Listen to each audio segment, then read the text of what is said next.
Sort out એનો કોઈ નિકાલ થયો નથી। રેડાવા ભાટવર ભાટલી માળકાનું જે પાણી આગળથી આવે છે એ પાણી ભાટર ગામના તળાવમાં આવીને સમાય છે અને પડ્યું રહેશે। અને જે નિકાલવાનો જે રસ્તો છે એ નિકાલવાનો રસ્તો અત્યારે બંધ થઈ ગયો છે, કારણ કે એ લોકોએ અત્યારે રૈતરા કરી નાખ્યા છે અને જમીનો બધી ઊંચી કરી રૈતરા કર્યા છે, એટલે નીચાણ વાળો ભાગ અત્યારે બધો બંધ થઈ ગયો છે અને પાણી ભરાઈ અને ડેડાવા રોડ માંથી 3 કિલોમીટરની રેન્જમાં અત્યારે પાણી પડ્યું છે।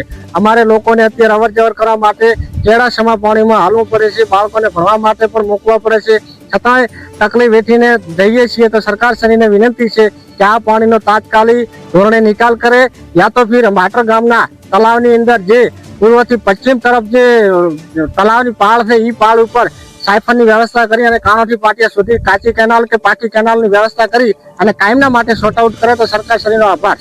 અમારે પાણીની સમસ્યા આ રસ્તાની છે, અહીં અમારા છોકરા પણ સ્કૂલે જઈ શકતા નથી અને ભાટલી માળકા અને ડેડાવાનું પાણી અહીં આવી અને દબાઈ જાય છે, આગળ નીકળતું નથી। આગળ ઊંચણ વાળો ભાગ છે એટલે અહીં પાણી આખી અમારી જમીન 90% ભાટર ગામની જમીન અંદર પાણી ભરાઈને પડ્યું રહે છે 2 થી 3 મહિના। એના કારણે અમારી ખેતર આખા ખાર આવી ગયા છે। અમારી માંગ છે કે આનું જલ્દીથી જલ્દી નિરાકરણ લાવો અને અમારી આ સમસ્યાનો હલ સરકાર શ્રી કરી આપે એવી અમારી માંગ છે।